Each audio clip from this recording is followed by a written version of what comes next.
A poor puppy was thrown from the 6th floor. He didn't fall by accident. Not a leaf, not a toy, but a tiny body wrapped in fur, flung from the 6th floor like a secret someone wanted buried.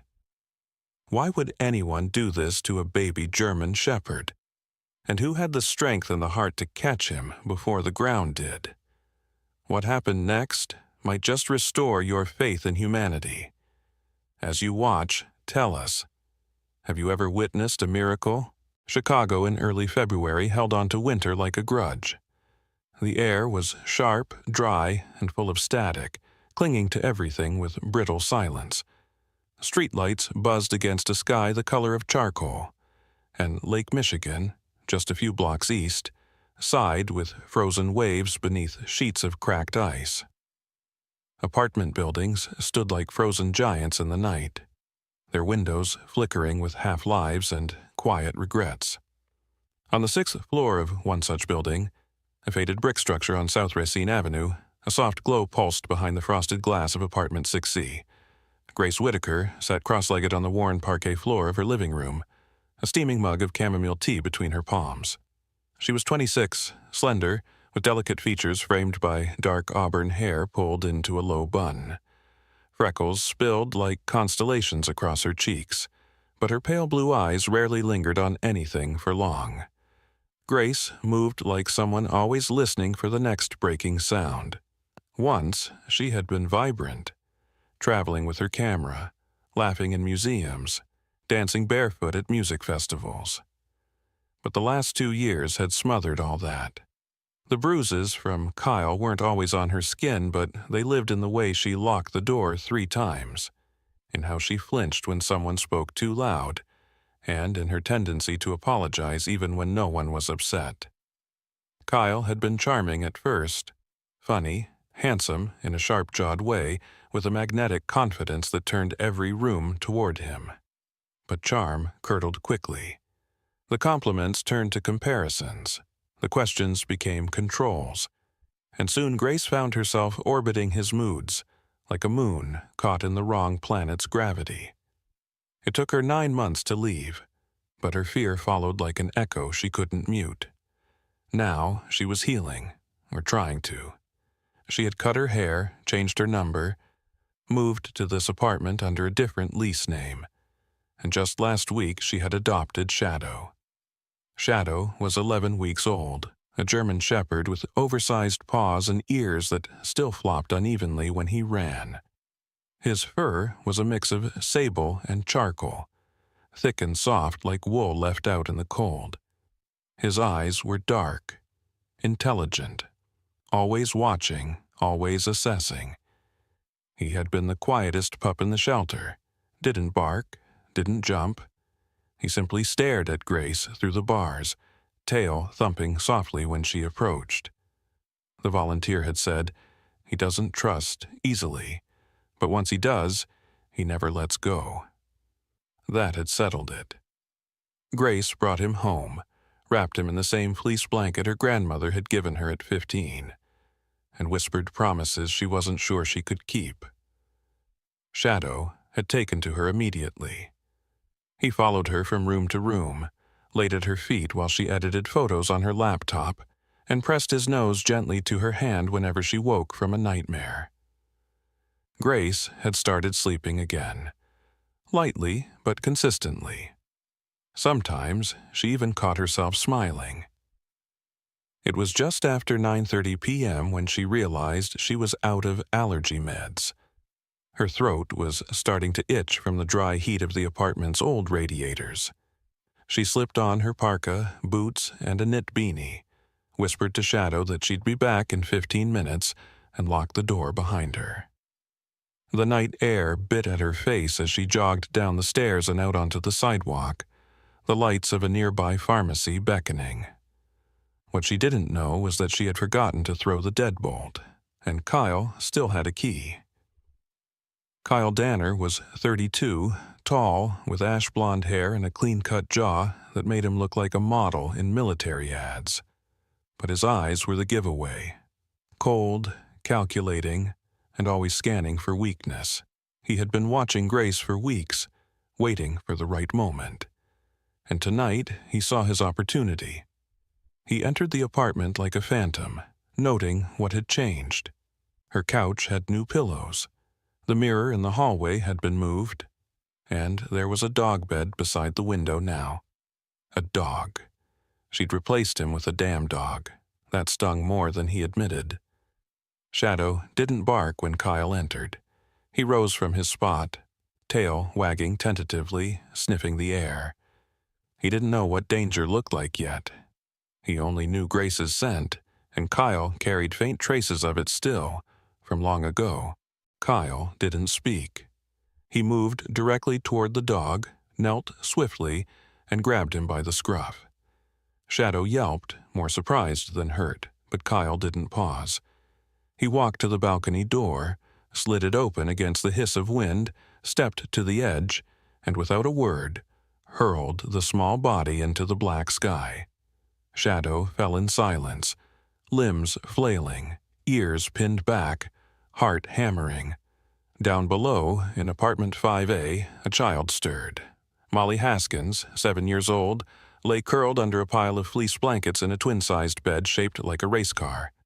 Her brown hair was a tangled halo around her freckled face, and she clutched a worn-out stuffed bear to her chest. Molly lived with her mother, Amanda, a nurse who worked long night shifts and spent most evenings reading or drawing alone. Since her father died of a heart condition last summer, Molly had become quieter. The world felt too loud, too fast, too uncertain. That night, she had been half asleep when a strange thud echoed just outside her window. Not loud, more like a soft crack, then a distant whimper. She blinked, turned toward the glass but saw nothing, just snow swirling in the glow of a lamppost. She whispered to her bear, "Did you hear that?" But Teddy said nothing, as always. Molly decided it was just a dream. 10 minutes later, Grace returned, her hands red from cold, a paper bag tucked under her arm. The elevator creaked slowly, climbing like it resented her urgency. When she stepped into the hallway, something felt wrong. Her door was ajar, not wide, just cracked. Her breath caught. She stepped in carefully, her voice trembling. "Shadow?" The silence answered her. The dog bed was empty, the blankets still warm. The balcony door was open, curtain flapping in the wind. She ran to it, her mind refusing what her eyes saw. Below, in the alley, nothing moved. No barking, no howling, no Shadow. She screamed his name into the dark. Once. Twice. Her voice broke on the third call. Inside, her mug of chamomile tea sat untouched, now gone cold. The snow had started falling harder over Chicago by the time Lucas Grant tightened the final coupling on the engine hose. The fire had been a small one, electrical contained to the second floor of a laundromat 2 blocks over, but it was enough to get him and his crew called out into the cold. Now the street was quiet, lit only by the pulsing red of the fire truck's rear lights and the distant flicker of an intersection's walk signal. Lucas wiped his forehead with a gloved hand, his breath forming a faint cloud. His coat, heavy and scorched at the seams, was draped over the front bumper. At 38, Lucas looked like someone who'd stopped relying on mirrors a long time ago.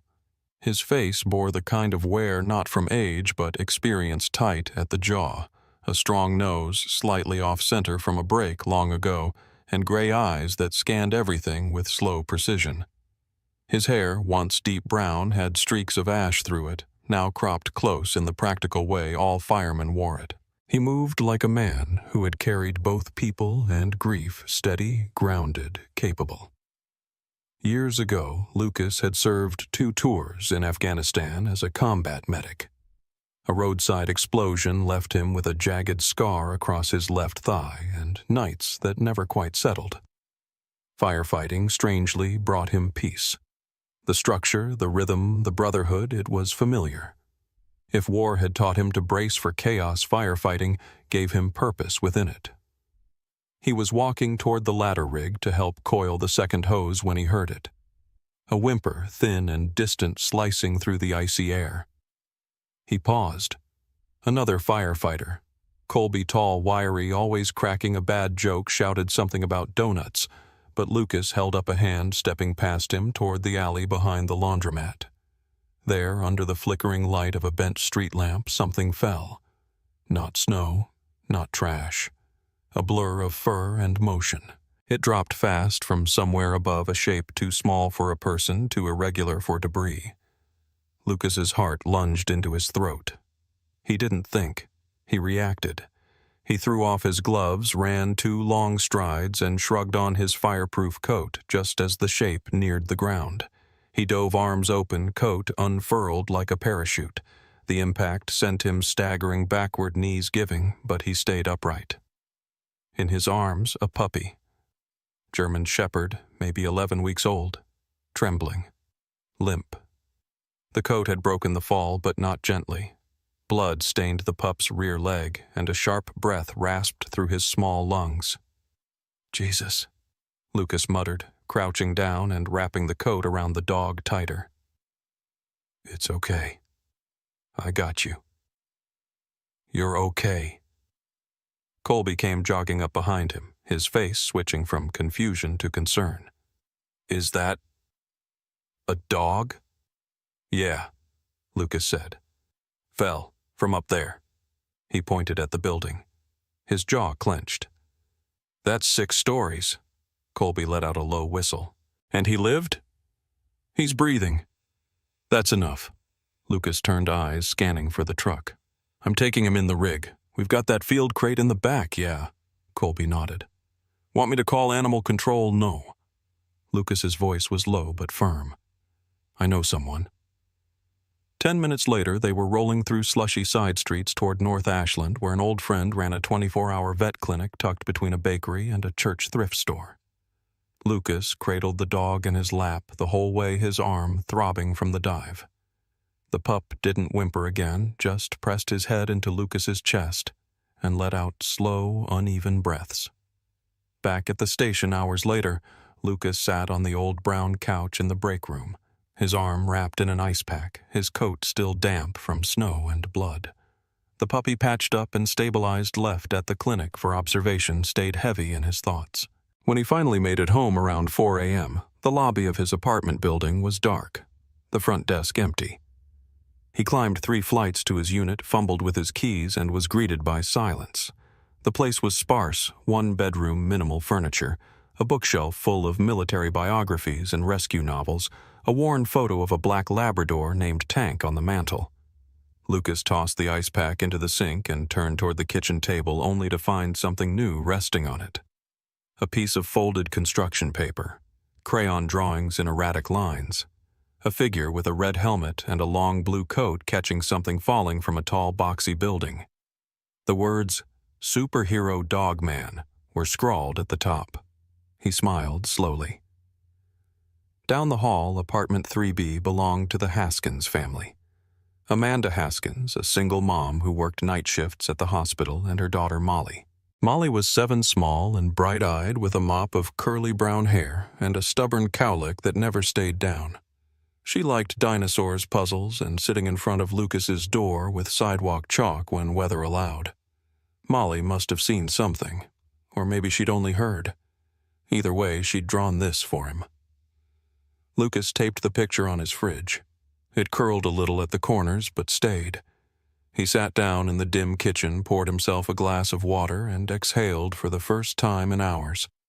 Somewhere in the city, a woman had lost something precious. Someone had let that puppy fall. Maybe thrown him. That thought coiled in Lucas's chest like smoke. But the dog had lived. He'd caught him. And tomorrow he'd find out what came next. The snow had not let up by the time Lucas pulled up outside a small brick building nestled between a shuttered bakery and a convenience store glowing faintly under yellow fluorescent lights. The sign read, "West Haven Animal Care." The letters aged, but the light above them still worked. It was well past midnight. Lucas killed the engine and climbed out, his breath clouding in the sharp January air as he carefully lifted the wounded puppy from the crate in the back of the fire rig. Shadow's body was warm but limp in his arms, wrapped tightly in the fireproof coat. His breathing was shallow but steady, eyes fluttering between consciousness and sleep. Blood had soaked through the gauze Lucas had applied back at the truck, and the small gash along the pup's hind leg still seeped slightly. As Lucas approached the door, it opened before he could knock. Eva Ramirez stood there, already dressed in her dark green scrubs under a heavy wool cardigan. She was small in stature, no more than 5'4", but carried herself with a calm command that made her seem taller. Her skin was olive-toned, her long black hair tied into a loose braid, and her brown eyes scanned the bundle in his arms with laser focus. Eva had a quiet presence, the kind that filled rooms without needing to speak. She rarely smiled, but when she did, it felt like something earned. Once, years ago, she'd been Lucas's field medic partner during a joint humanitarian mission in Puerto Rico after Hurricane Maria. She had saved a boy crushed beneath a landslide using only a belt, a plastic pipe, and a prayer. They hadn't spoken much since those days, both retreating into their separate paths, but tonight, the old rhythm fell into place as if no time had passed. "Is he conscious?" she asked, holding the door open as Lucas stepped in. "Barely," Lucas replied. "Threw up once. Labored breathing. Fell from the 6th floor. Maybe thrown." Ava's jaw clenched, but she said nothing as she led him into the main room. The clinic was modest linoleum floors, steel tables, soft humming from medical fridges and monitors. She nodded to her assistant, a young vet tech named Jordan with buzzed hair freckles and a quiet efficiency. Without a word, he brought over the emergency tray and prepped the examination table. Lucas gently unwrapped the coat and laid Shadow down on the soft towel Eva had already placed. Shadow let out a small broken whimper as Eva's gloved fingers pressed gently along his spine, his ribs, his leg. "No spine trauma," she said. "Possible fractured femur. Concussion. Minor internal bleeding." Lucas nodded, folding his arms tightly. "Can you save him?" Eva didn't look up. "We'll try." As she and Jordan moved with swift precision, saline drip, mild sedative, antibiotics, splint prep. Lucas stepped back toward the glass front of the clinic. The city outside remained still, snowflakes drifting past in the streetlight glow like ash. Across the street, a small figure appeared at the edge of the pharmacy parking lot. Molly. She wore an oversized coat, clearly her mother's, and mismatched boots. Her hair was bundled under a knit cap with a lopsided pom-pom. In her hands, a notebook. One of those glittery pink ones sold in 3-packs at school fairs. She pressed herself against the glass of the clinic door, eyes wide. Lucas opened it a crack. "Molly." Her face lit up, but she didn't step inside. "Is the dog okay?" Lucas crouched to her level. "He's hanging in there. You shouldn't be out this late." "Where's your mom?" "She's asleep. I had a dream about him falling. And then I woke up and saw the truck again. So I came." He sighed, unsure whether to be concerned or awed. "You want to come sit inside a moment? It's warm." She hesitated, then nodded. Inside, Eva looked up briefly and gave a single approving glance, returning to her work. Molly sat near the reception desk, notebook open in her lap, crayons spilling from the side pocket of her coat. She began writing furiously under the heading, Chapter 1. The Dog Who Fell from Heaven. Occasionally she looked up at the table where Shadow lay, as if willing him to live through the force of her story. Lucas stayed beside her, watching the quiet storm in Eva's eyes as she stitched and bandaged. He remembered the day she'd once sutured a soldier's thigh open in the back of a moving Humvee during a monsoon. That same steel was in her hands now. 2 hours passed. At last, Eva removed her gloves and wiped her brow. Shadow, now resting under a gentle heat lamp, breathed deeper, his chest moving evenly. A line of stitches ran neatly across his leg and a light wrap covered his brow. "He's stable," she said. Lucas let out a breath like he'd been holding it the whole night. Eva looked at him, her voice low. Someone tried to kill him. Lucas nodded. I know. She stepped forward, her eyes catching his. You think this is connected to someone? Lucas hesitated. I have a feeling, but no proof. Not yet. Eva placed a hand on his arm, not warm, not soft, just solid. Don't let this fall through the cracks, Lucas. This dog matters. Behind them, Molly stood and approached the exam table. Shadows stirred slightly under the lamp, one ear twitching at her presence. She held up her notebook. He's gonna be a hero, she said. Eva allowed herself the faintest smile. The Chicago sun was slow to rise that morning, casting a pale golden light across frost-laced windows and salt-dusted sidewalks.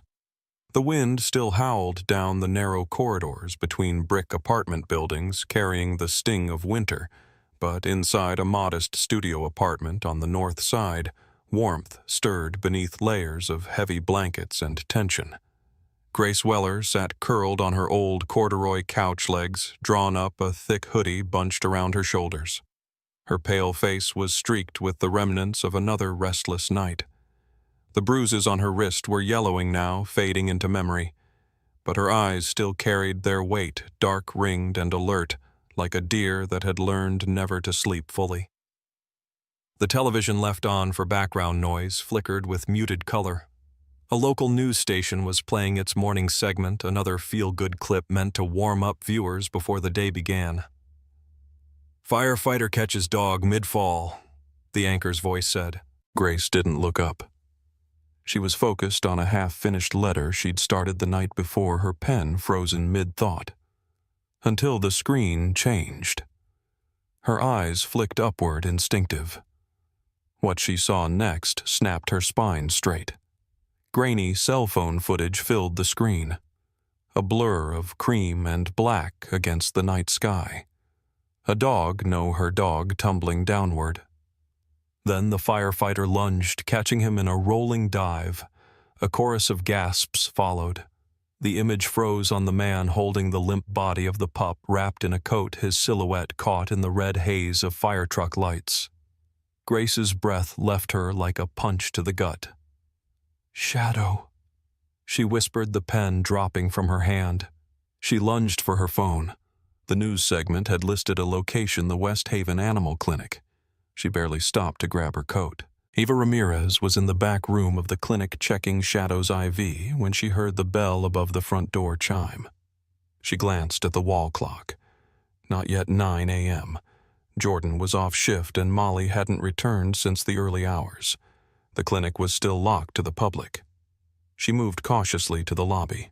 There stood a woman, tall, maybe 5'9", early 30s, with honey-brown hair tied hastily into a low bun. Her jeans were tucked into worn boots, her gray pea coat frayed at the sleeves. But it was her eyes that caught Eva, green-wide, shimmering with something raw and breaking. Grief and hope both clashing. "Can I help you?" Eva asked gently. The woman's voice caught. I think you have my dog. He was in a video. A German Shepherd. He fell. From a building." Eva took a breath. "You're Grace." Grace nodded quickly, her voice barely steady. "His name is Shadow. I adopted him a few weeks ago. He's just a puppy, 10 months. I wasn't there. Come with me." Eva led her through the narrow hallway, passing framed photos of animals past and present. The woman walked like someone afraid the floor might fall out beneath her. Inside the recovery room, Shadow lay curled in a soft fleece bed, his leg, splinted head resting on a rolled towel. His eyes fluttered open as the door clicked. Grace's breath caught in her chest. "Shadow," she whispered. The dog stirred, then lifted his head weakly. His tail gave a faint thump. She dropped to her knees beside him, her hands trembling as they hovered over his fur, afraid to touch, afraid she might hurt him. He whined softly and nudged her wrist with his nose. That was all it took. She wrapped her arms around him. her tears silent but unstoppable, soaking into his bandages and fur. Shadow leaned into her, despite the ache, despite the pain, because he remembered her scent, her voice, the way she hummed while washing dishes. "I'm sorry," she murmured. "I should have changed the locks. I should have protected you." Eva watched from the doorway, her expression unreadable, but her eyes soft. When the moment calmed, Grace looked up, her face still streaked, but steadier. "Thank you," she said.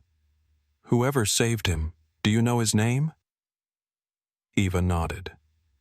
"Lucas Grant. He's a firefighter. He brought him here after the fall.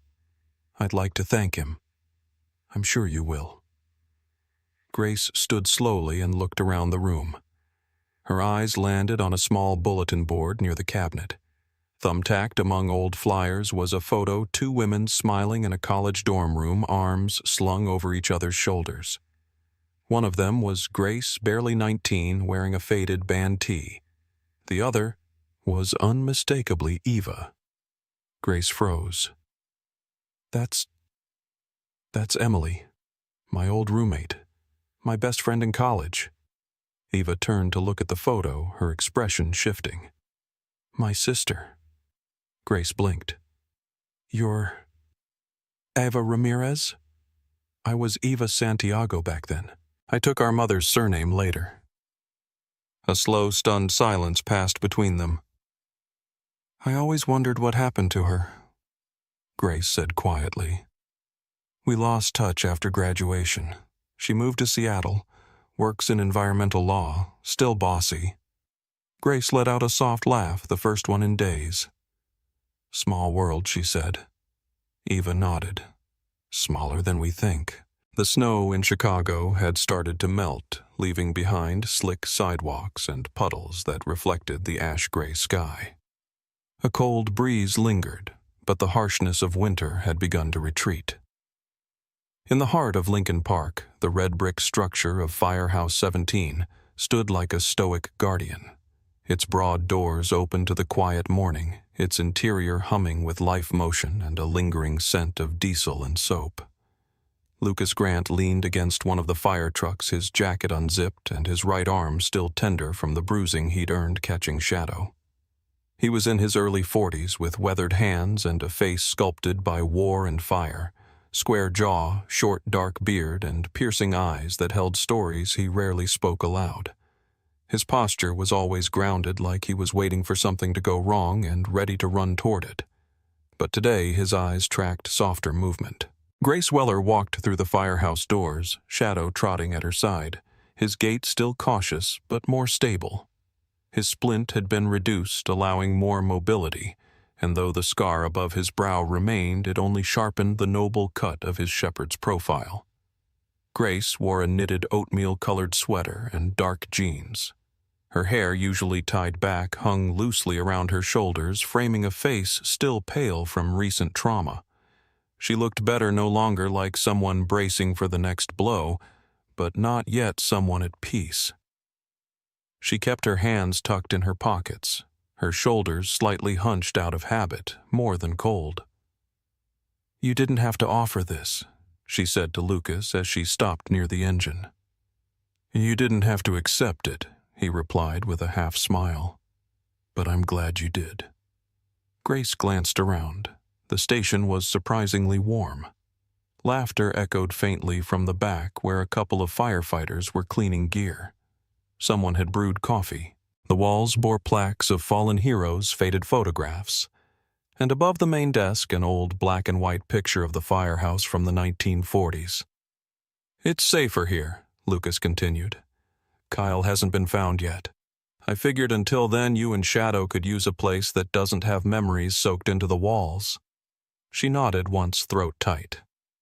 "That's generous." He shrugged. "You don't owe me anything. Besides," he added, glancing at Shadow, "I think the guys already like him more than me." Just then a giggle bounced through the open garage. Molly Pierce came bounding in, her red backpack bouncing her dark curls tucked into a knit hat with cat ears. She was 8 years old, small for her age, with a quick wit and an even quicker smile, though that smile had been quieter in the months since her father, a paramedic, died in the line of duty. Shadow, she called, kneeling down. The dog's ears perked. He padded toward her tail, swishing low and gentle. Molly opened her bag and pulled out a small rubber ball. "Today we practice catching," she declared. "You ready?" Lucas leaned toward Grace and whispered, "She's here every day after school. Draws comics, tells the guys what to do, makes us pretend we're monsters in her fire escape games. We're all completely under her rule." Grace smiled, genuine soft, the first Lucas had seen on her face. While Molly and Shadow played near the corner mats, Grace followed Lucas to the small rec room behind the kitchen. A couch sat in front of a modest TV, a few bookshelves lined with weathered paperbacks. There was a kettle on the counter, a dusty chessboard on a side table. "You can stay in the bunk room across the hall," Lucas said. "We keep a spare for visiting crews. It's not fancy, but it's warm. And private." She nodded, still absorbing. He poured 2 cups of coffee and handed her one. "Can I ask you something?" She looked up. "When you saw the video, what did you feel first?" She held the cup tight, like the ground had cracked under me. "But then I saw someone catch him, and for a second I thought maybe the world hadn't given up on me after all." Lucas didn't respond immediately. He understood more than she knew. After a beat, she asked, "What about you? Why'd you do it? You didn't know him. You didn't know me. I've been trained to run into burning buildings for strangers. Catching a dog didn't seem that different." Grace chuckled quietly. "Except this one came from the sky." Fair point. They sat in a companionable silence. Outside, Shadow barked happily, the sound light and free. Molly's laughter joined him. Grace closed her eyes for a moment, absorbing the peace. Later that evening, after the station had settled and the night crew prepped for a quiet shift, Grace stood by one of the large bay windows. Shadow lay at her feet, head resting on his paws. The city outside was still restless, but here in this steel and brick cocoon the world felt held together. Molly wandered over, clutching a folded sheet of paper. "I made you something," she said shyly. Grace opened it. It was a drawing stick figures of a firefighter, a dog mid-air, and a woman with a long ponytail. Above it, the title read, "Super Shadow and the Firemen Who Caught Stars." Grace blinked away tears. "It's beautiful." Molly shrugged. "I think Shadow's a superhero, just a tired one." Grace crouched down, pulled Molly into a hug. "Thank you." It was just past 3 p.m. when the wind shifted. The firehouse, bathed in the pale gold of a late March sun, was quiet. The day had been peaceful routine training drills, coffee shared between shifts, and the soft hum of life returning to normal. But something in the air felt wrong. A weight. A pressure. Lucas Grant felt it before he saw it. He stood near the open garage bay, wiping his hands on a towel after checking equipment. The city's breeze tousled his short, dark hair. He paused. The noise of the street, a passing bus, a honk, blurred into the background as his eyes landed on a figure approaching from the far side of the sidewalk. Kyle. He hadn't changed much. Still lean and wiry, with a restless gait that shifted between arrogance and agitation. His dark leather jacket clung to him like a second skin worn and creased at the elbows. His eyes, pale and hard, darted about as if calculating angles.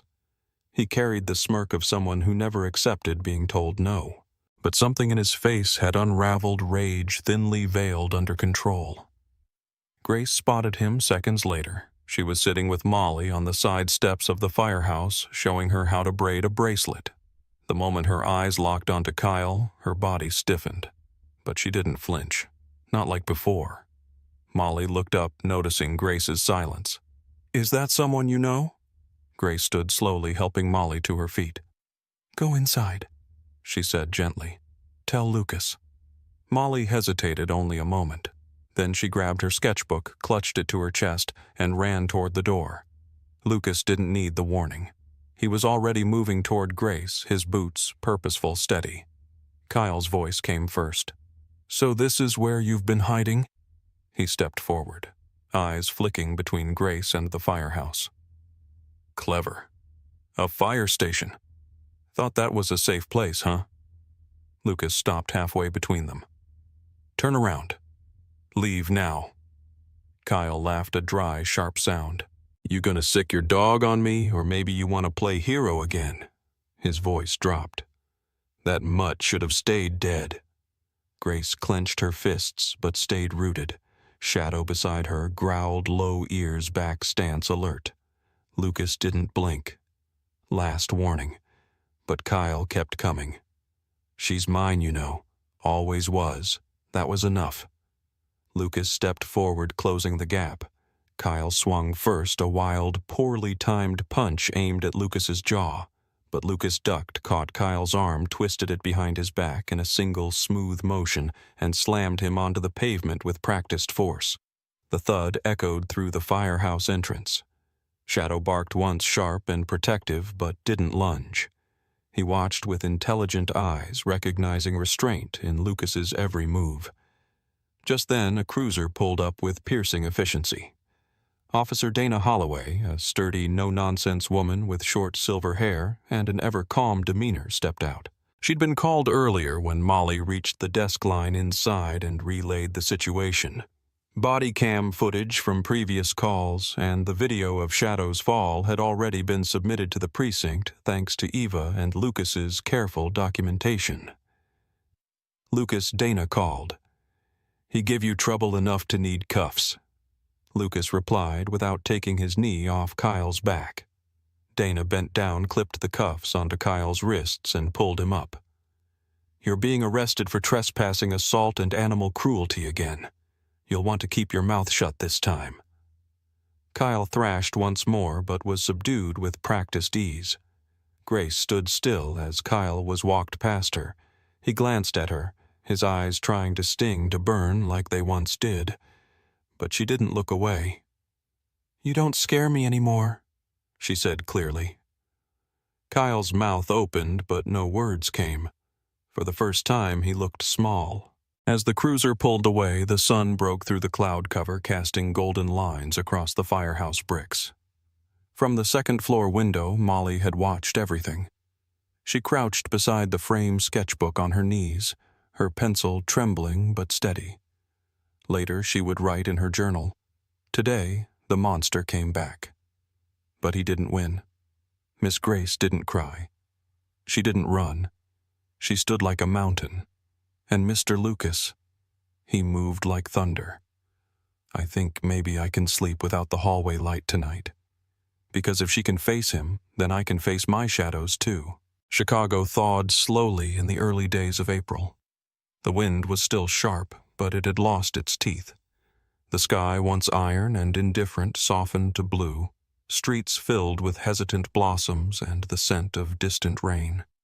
But at Engine House 27, the old fire station that had seen its share of tragedy and triumph, something else was blooming purpose. Lucas Grant stood in the center of the garage bay, sleeves rolled to the elbow, clipboard in hand. His firefighter's jacket lay draped on a hook behind him, and a banner printed in bold navy letters hung above the polished red truck, Project Shadow Leap, for second chances. The letters were hand-painted by local school kids and slightly uneven. That made them perfect. Lucas had changed since the day he caught Shadow in the dark. His once wary posture had softened around the edges. He laughed more now, especially when Molly came by to supervise. The scar on his arm had faded, but his reasons for starting the project were written deep in muscle memory and sleepless nights. He still carried the weight of loss, but now he carried something else too, hope. Across the bay, Grace Sutton was pinning laminated flyers to a corkboard. She wore a soft denim jacket over a sundress, a quiet nod to the warmer days ahead. Her auburn hair was tied back loosely, strands slipping free to frame her freckled cheeks. There was a calm to her now, not the silence of fear, but of peace. It had been 2 weeks since Kyle's arrest. In that time, she had learned to sleep with the lights off and to speak without second-guessing every word.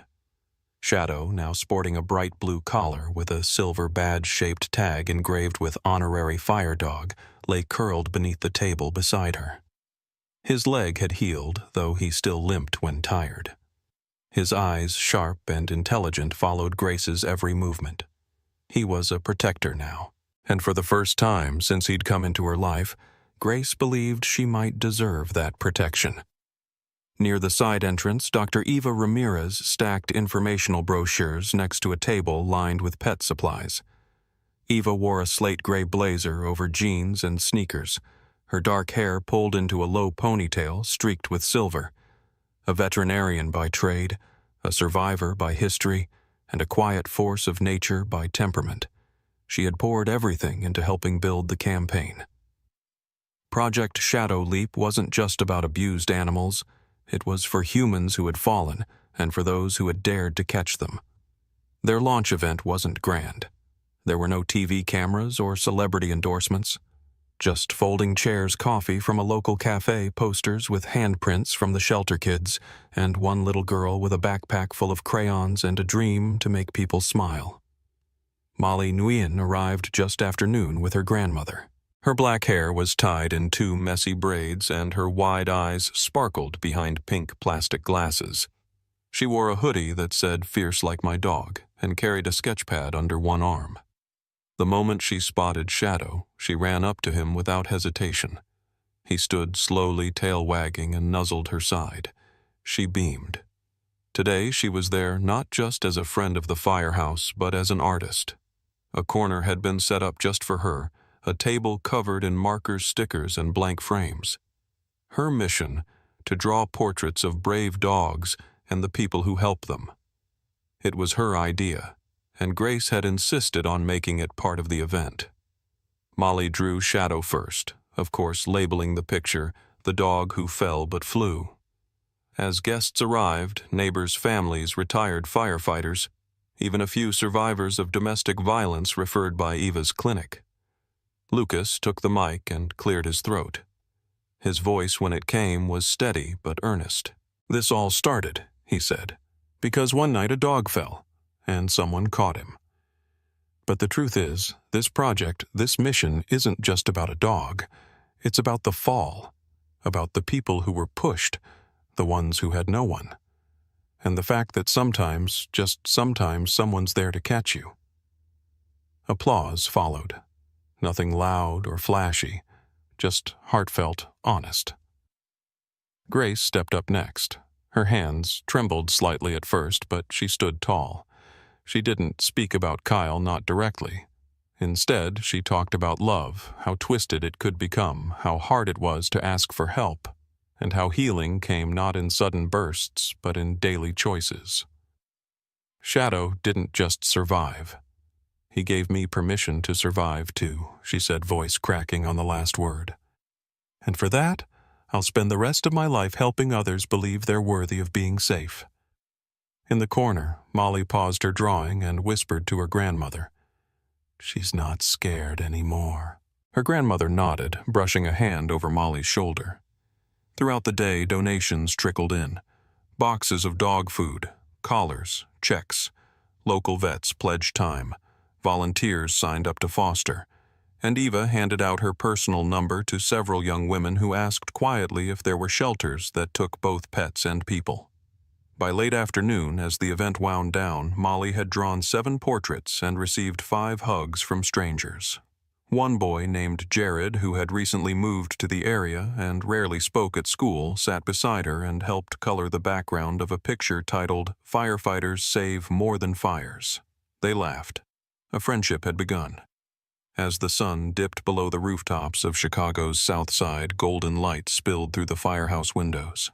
Lucas stood with a cup of lukewarm coffee, watching Grace and Molly and Eva talk near the bulletin board. Shadow wandered between legs and tables, receiving occasional pets and bits of chicken from the snack trays. For a brief moment, everything was still. Then Molly approached him with one last drawing.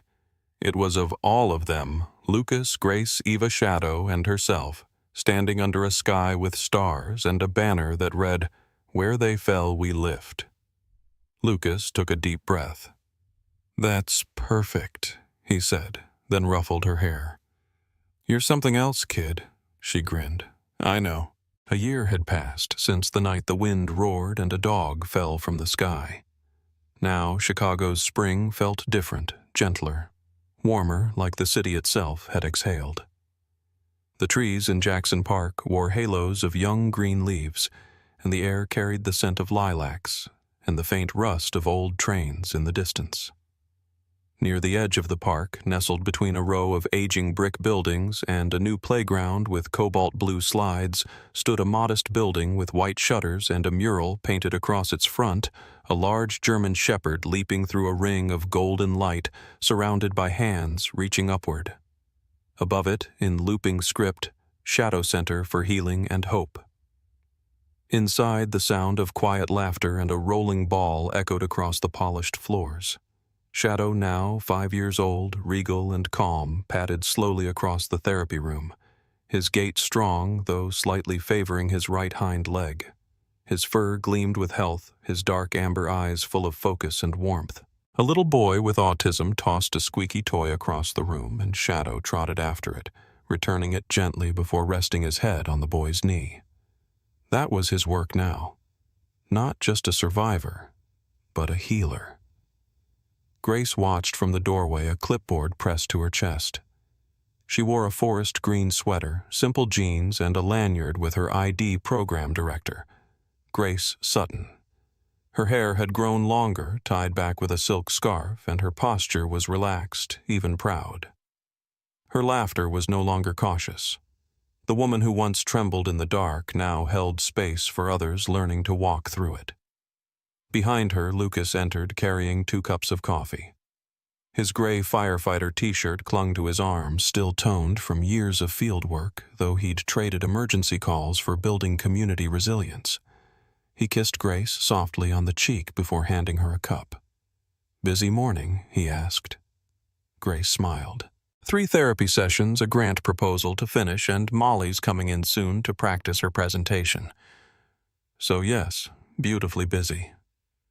Lucas chuckled and leaned against the doorway. "I never imagined this.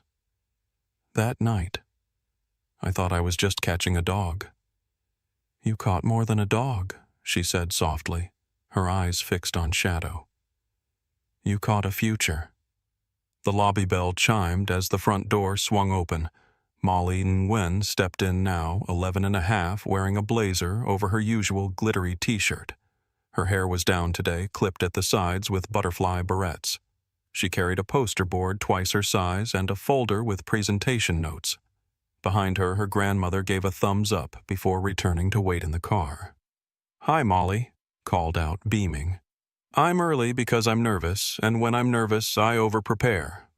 "Over-preparing is welcome here," Grace said with a grin, leading her to the side room, set up with chairs and a whiteboard. "Let's see what you've got." Molly carefully opened her poster. In the center was a drawing of Shadow in mid-leap wings of light behind him. The title read, "The Dog Who Fell from the Sky But Landed in My Heart." Around the drawing were facts about therapy dogs, stories of Shadow's patients, and a handwritten section titled, "What I Learned from Brave People." Lucas read over her shoulder, eyes softening. "You're gonna knock their socks off." "I hope so," Molly whispered.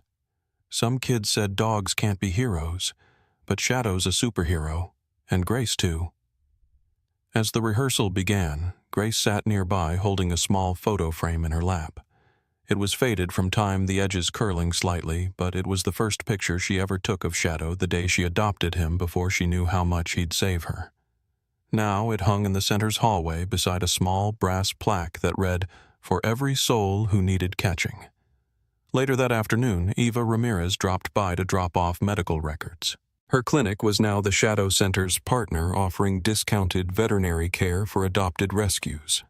Dressed in a navy blazer and slacks, her hair streaked with a few more strands of silver, she carried herself with quiet purpose. She and Grace exchanged a knowing glance. They had both built something lasting not from scratch, but from scars. After Molly's presentation, practice ended with applause from Shadow, who barked once and wagged his tail. The group gathered for a quiet moment in the center's break room. The sun dipped low outside, casting warm amber light through the tall windows. The scent of fresh-baked muffins from a volunteer bakery lingered in the air. Lucas sat beside Grace, one arm draped around her shoulders. Molly leaned against Shadow, giggling as he gently rested his head on her lap. Eva stood near the window, sipping tea and watching traffic crawl past, content with silence. Grace looked around the room and said quietly, "1 year ago I thought light was something other people had. Now, I think it's something we carry, together. Sometimes miracles don't arrive in thunder or lightning. They come wrapped in fur in the hands of a stranger, or in the courage to say enough." Shadow wasn't just a dog who survived a fall. He was proof that even when we are thrown into the darkness, there are hands ready to catch us, hearts willing to heal us, and a God who sees us even when we feel invisible. Grace's journey from fear to freedom reminds us that healing is real love is worth the risk, and second chances are a divine gift. Through the quiet bravery of a child, the steady presence of a rescuer, and the loyal heart of a dog, God's mercy shines not in grand gestures, but in everyday redemption. If you believe in miracles, in healing, and the power of love over fear, then this story was meant for you. Maybe you're facing your own sixth-floor moment right now. Maybe today feels dark, but hold on. Grace held on, and Grace found her. Leave a comment below and say, "Amen," if this story touched your soul. Share this video with someone who needs hope. Don't forget to like, subscribe, and let us know where in the world are you watching from May. God bless you, and may you always be reminded, even in freefall, we are never truly alone.